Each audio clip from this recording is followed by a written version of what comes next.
Hi, it's JP, welcome back. This is January of 2023, and yes, I'm sitting on the floor again because we're talking about my pedalboard. The pedalboard that has the RC-600 on and a couple of bits, and I just wanted to update you and show you what I've added to it as well. So here is the pedalboard, and I just want to say a big thank you to APT for giving me information about how I can put the RC-600 on the bottom. This is the Nux Bumblebee Large pedalboard. It's a little bit like Meccano, and you can unscrew it and put the boards wherever you want them to be. And I tried the pedalboard actually with this on the bottom, and most people would probably go for that, but for me, I actually do prefer it on the top. So I've put it back on the top, and I'm actually using it that way. Now, nothing has changed in the sense of the pedals that I'm using.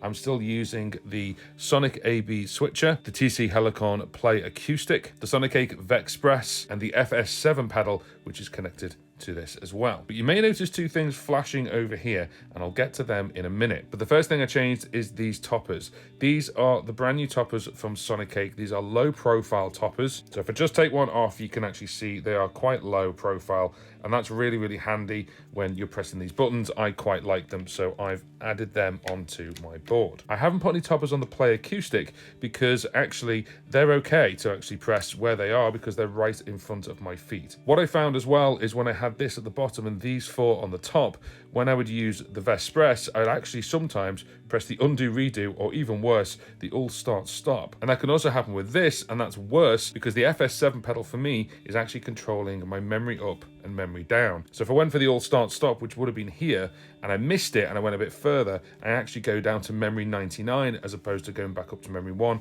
and everything would get deleted. It's gone to a new memory, and then I'd have to start all over again. I found I made those mistakes a lot more, so by switching it back over where the looper is on the top, it's very definite that I'm pressing something here. The next thing is actually the power. Now, I've been using different plugs, and I even had a little two-way board for plugging in at one point, but what I've done is I'm actually using the RC-600 power supply for everything. Now, I actually do have a spare one of these, so in case anything goes wrong with this, it's absolutely vital to have a spare, I think. And then what I've got is I've got a daisy chain going in the side here, it's going into here, it's going into the TC Helicon, it's going into the Sonic 8, and it's also going into the FS7 to power it. Now, my chain as it is right now is of the guitars go into the Sonic 8, and I'll explain these two in a second, you may have guessed it. My microphone goes into the mic in of the Play Acoustic, and then we go voice out and guitar out on dual mono. So just turn the ISO down on the camera so you can see this, but if we go to setup and we go across one, you can see here output,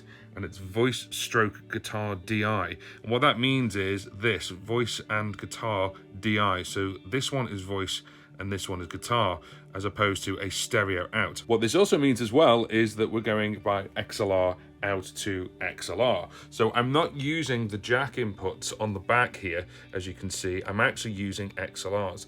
And these XLRs are low profile XLRs, they're actually made by Russell, and I really want to thank them for sending them out to me quite quickly. They're really, really good, and I really like them. And they're color-coded as well, which is really handy. So I know my blue is my voice and my red is my guitar. So when I come to the mixer and actually click enter, I know that mic in 1, mic in 2 is my voice, and that's my guitar. So I know that, so I know how to set that. And I've muted all the other ones, as you can see here. Should I bring something in like a keyboard or another guitar? I've got 4 ins that I can do. I could even bring in a microphone if it was jack. Now, other than TRS jacks going in from the FS7 and the Vexpress over to here, so we can control things. The other thing is these two. Now, you notice these two are flashing. This is the Legato, I think that's how you call it, Legato wireless transmitters. So I've gone wireless with my guitars. I run 2 guitars. One is in DADGAD and the other one is in normal tuning. And these guys are the receivers. That's why they're flashing right now, because there's nothing connected.